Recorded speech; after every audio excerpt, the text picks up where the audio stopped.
What's up, everybody? It's your boy Max Gallegos here with another sports rant. And oh boy, do we have a show for you.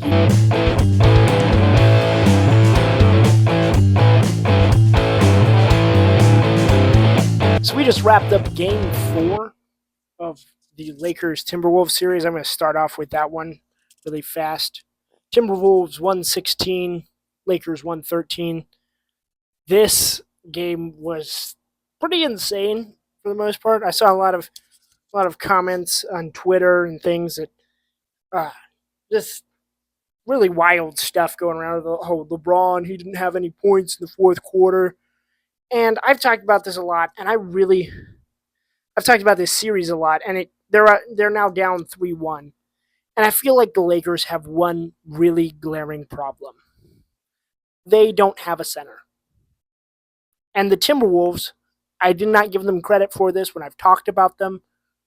They have one decent to bad one in Rudy Gobert, and then they have a really good one in Naz Reid.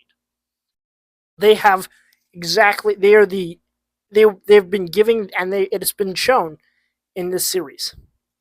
The glaring issues, the glaring problems that the Lakers have had is because they don't have somebody who can play consistent minutes at the center position. Their starting center, Jackson Hayes, played less than 5 minutes this entire game. And that was kind of the issue. The Lakers were in this game. They were controlling it from all the way up through 3.5 quarters. 5 minutes to go in the fourth. They're up maybe like 7. I'm not entirely sure. But they take out Rudy Gobert, who's not a very gifted offensive player. I've talked about this a lot. He is in this game. He had 5 points, 10 rebounds, and 5 points and 10 rebounds. Not a very gifted offensive player. He grabs the boards, but they put in Naz Reid towards the end of the game. LeBron has played 46 minutes. Luka has played 45. Rui Hachimura has played 41. And Austin Reeves they're dead. The Lakers team, who had worked so hard, that third quarter looked fantastic. They were moving the ball really well. They were getting great shots and great looks. That halfway through that fourth quarter, Naz Reid comes out. He's fresh. He's ready to go, and you just can't defend him because he's running faster than everybody else. First play he's in the game, bucket. Gets down the floor, gets a stop on Luka, forces Luka to make a terrible shot, like throws it right off the glass throws a layup right off the glass. Gets back in transition, comes back on the 3, hits a 3, and then hits another one right afterwards. So there was like 7 points that were just Naz Reid completely just kind of take over the game just because he was well rested. And I think the Timberwolves coaching staff deserves a lot of credit for that because they exploited the one weakness that the Lakers have offensively and defensively. Because the Lakers are a good defensive team, but they were obviously gassed and tired, and they weren't playing very great offense, especially starting in the fourth quarter. Luka and Ant had just traded a couple threes. They were kind of going back and forth, and they realized, okay, we need some offensive presence. And how do we get that offensive presence? We just put Naz Reid. Everybody on the Lakers is tired. They played the entire game, and there was a lot of talk about like how I guess it was Twitter talk, so take it with a grain of salt. And it's like, LeBron didn't have any points in the fourth quarter. The Lakers didn't play good in the fourth quarter. The entire team, like Luka and Austin Reeves, I think they made like 3 shots combined. It was just very, very forced, and it was a glaring flaw that I kind of failed to realize. And I was thinking back to the last year's Mavs run, and I was like, oh yeah, Luka had Derek Lively, PJ Washington. He had these trees in the front court. that if if he's like, you know what, I'm not going to take the three. I'm going to move in, either just lob it up to Lively or shoot the mid range. So Luka had a lot more options when it came to just being an offensive weapon besides just, yeah, you know what, I just got to score 40. So it gave him a lot more options. There was like, they were just not shooting great in the fourth quarter. They had good looks. Like even that last shot by Austin was like a good look. LeBron like was like, oh, why didn't LeBron just shoot the three? It's like Austin Reeves was wide open in the corner. He just missed the shot, and the reason the Lakers are struggling is because they don't have that depth. That the T Wolves have played together for forever. Except for like Julius Randle, they were that was the team that made the run to the Western Conference Finals. Like they are gelling. They playing good defense. Um, Jaden McDaniels played some like he played really good defense. He had that key steal at the end of the game that got the like that stopped the Lakers from getting back into it, because it was just a couple of small mistakes that they could exercise. And I realized that the Lakers, even if they miraculously win this series, uh, they need one more piece. It's one more piece, one more center, like Zach Edey, who can just kind of catch lobs, box out, get some more rebounds, get some more offensive rebound. Just somebody to play that center position, because they don't have anybody. And if if going into game 5, they will have to play pretty much perfect offensive basketball if they want any rest. They will have to wipe the floor, like get like a 10, 20 point lead, like going into half, like at the second, or if I'm JJ Redick, sit LeBron and Luka like the middle of the second quarter or the beginning of the third, just so that they can have that like rest, so they can come back, they're refreshed, because that's something we see with Luka a lot.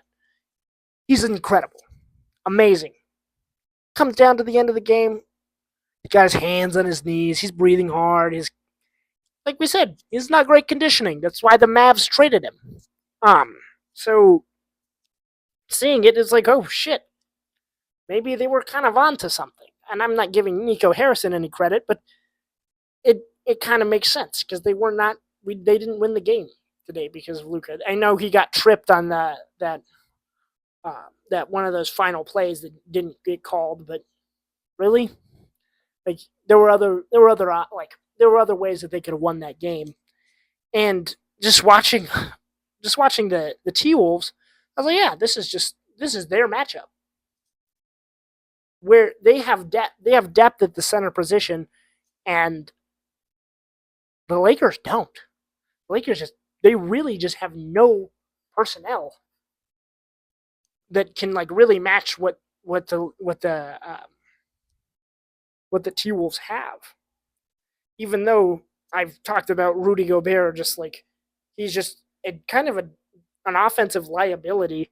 Like he'll just kind of stand there and do nothing. He can kind of play defense on bigs, but you get him out to the perimeter, he's cooked. Like any kind of good ball handler is frying him on the perimeter. So he's been kind of struggling with it all series, but this series has really been defined by like Naz Reid and Jaden McDaniels. Because yeah, you know Ant's gonna score 30 or 40, and you know Luka is gonna get his. Brown's gonna get his 25 a night, right? It's about these role players. The role players are playing great. Julius Randle is playing great in the playoffs. He exercised his playoff demons and is actually playing good. So I think the Lakers just need one more piece. I think if they lose, if they lose in game 5, it's over. Right? This whole Lakers in 5 movement just kind of went out the window. Everybody was talking about them like the championship contenders, and we kind of realized, and I really wish, I'm kicking myself, because I realized that this is just like they just had this bad matchup problem with the T Wolves. It's not Anthony Edwards, it's Naz Reid. Because Naz Reid is the depth at the center position that the Lakers don't have. It's Jaden McDaniels who is a very, very good defender.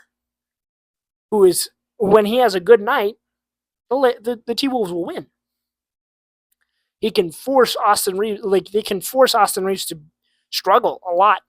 Like Dante DiVincenzo and like Mike Conley, these guys are giving them the work, giving them the business. So I don't know. It's been a pretty crazy series. So game 4 of the Boston uh, Orlando series, this one, like this entire series has just felt like really fun and really entertaining. Even though like the Celtics are up 3-1, like the Magic are good. Paolo Banchero and Franz Wagner are just like incredible players. And I know, like watching this game, I like they lost. The Celtics lost game 3 because they were just getting run off the line. They couldn't. They shot They got them to shoot the fewest threes for this season. Like in like 20, they only shot like 27 threes, and the Magic were giving them the business. And if like I feel like this Boston team just kind of gives me the vibes of those 2000 Spurs teams, where it's like, yeah, Tim Duncan's like the best player. Like, yeah, Jason Tatum's the best player, but it's really just the teamwork. Like, all of our guys are just even our guys who don't necessarily score a ton. Like Peyton Pritchard played 25 minutes in this game and didn't score. I mean, he actually played pretty bad, but so like some of these guys, but like Al Horford, just is an impact guy. They play hard defense. They do the things that don't really show up in the box score. They are up and down the floor. They hustle. They move the ball really well. And they're just so full of shooters that even Orlando's great defense, which they have an incredible defense, it's really tough to stop their runs. And that's how I've noticed how the Celtics are just beating up people just in the season, just in general with this team. Is they have all these great shooters. Jason Tatum had 37. Jaylen Brown had 21. Derek White has 18. Kristaps Porzingis has 19. All of these guys, Al Horford, he had 6, but he is a great shooter. Their starting 5 is probably the best 3-point shooting starting 5 in the league. They can just move the ball so well. It's like, yeah, nobody, like, you can't double team Tatum or double team Jaylen Brown because that doesn't make sense, because there's going to be a guy open who can shoot. Always. They just really are punishing people in that way, and I will give Orlando credit. They have played it pretty well. They have not been blown out a single time in this series. They have played with great intensity and poise. Paolo Banchero and Franz Wagner are probably the leading scorers in this series pretty easily. Like, I think this is the first game that either one of those guys has not led the game in scoring. Paolo only had 31 and Franz Wagner had 24. But these guys, like they're a good team. But the one thing that they don't do well is shoot the 3. So they've been really like struggling to stop. Like when they don't struggle to stop the Celtics going down the floor. But you know what? There's a point in time where it's just like, sometimes the Celtics will just hit more shots, and you'll get a foul called. But I just really like the way that Orlando's been just been putting up a fight. It's impressive, even though you're down 3 games, you're down in the series now. This is the reigning champions, but they've handled themselves well. Just giving them the credit and their flowers, because Boston's great, and Boston is probably going to go to the finals again this season. So I will give them a lot. I give them a lot of credit. A lot of teams were wilted really fast, and a lot of teams do, because you watch the Celtics come down the floor. For some points, it's just lights out. They're just going. It's like boom, transition, bucket, bucket, bucket. They are so quick. And their transition is like, oh yeah, we just kick it out to the 3 point line. Derek White hits a three. Uh, then we run back on defense, get another stop, and it's the intensity, it's everything. They just kind of mesh really well. They're probably like the best assembled team currently. So it's going to be really interesting to see how Boston does against other teams. Because yeah, Orlando has given them some fits at some points. They have gone dry, or they go cold shooting the three. It they look good, like they seem a little vulnerable sometimes, but Paolo Banchero has just impressed me. Just this entire series, he's a bucket, dude. He's like, yeah, just give me the fucking rock. Let me get to the bucket. Like, awesome. He kind of gives me like a vibes of like, oh yeah, he could be an MVP someday. And moving on to this Knicks Pistons series, this one's also been just super entertaining, and the Knicks have finally figured it out. I think a little bit. There was that one the big story of this game was Josh Hart jumping in and getting it, like that was an obvious foul, but it wasn't called on that the final 3 point attempt that obviously decided the game. But other than that, shit, Karl Anthony Towns, who has struggled in this series, there was a point in time where he also did not score in the fourth quarter, and it cost the Knicks a game. So him coming, he had some fucking shots, just big shots coming in. He had 27, 9, and 1.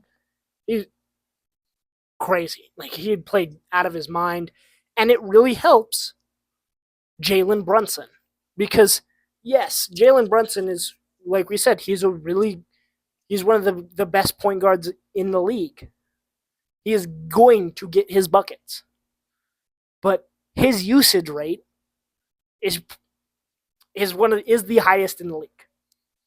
And when you use a player a lot, it kind of becomes your offense, and it kind of becomes kind of stagnant. And he's not like you're feeding the ball to a big. He's a guard. He's moving in. He's pump faking. He's doing everything that Max Gallegos does in the rec center, trying to get a bucket because it's more complicated for a small guy to get a bucket. Sometimes you just need Cat to just go down there, just shoot it from fucking Yucatan, and get buckets, or just to back somebody down and get a bucket. It's a lot easier when you can have these guys sharing the ball. Josh Hart, 14, 10, and 5. He played, and 4 steals. He played great. Besides that last play, but yeah, this series has just been a classic for sure. These both of the I feel like Cade has also played really well in this series just in general. Like today, yeah, he had like 25, 10, and 10. He had a triple double actually today. Pretty impressive, but just I like the Pistons. I thought they were going to win the series. 3-1 is a pretty big deficit, but I feel like a lot of these 3-1 series might go 6. Even the Lakers series, even with that big glaring flaw at the center position, I think they could pull it out. But pretty exciting stuff. I just love playoff basketball. And the final game of the day was, I don't know why they put this in the late slate, was Indiana-Milwaukee. Indiana's Dame went down. He popped his Achilles. I don't know his status as of right now, but it did not look good. He's been injured previously. He had his deep vein thrombosis, which he got his surgery on. But the Bucks, I kind of compared it to like the New York Giants, Saquon Barkley. When you know what their offense is, it's not really hard to stop it.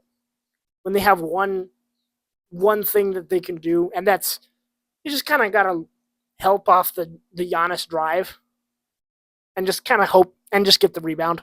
Like, if the other guy shoot it, just get a rebound. Okay, somebody else has got to beat us. That happened in Game 3.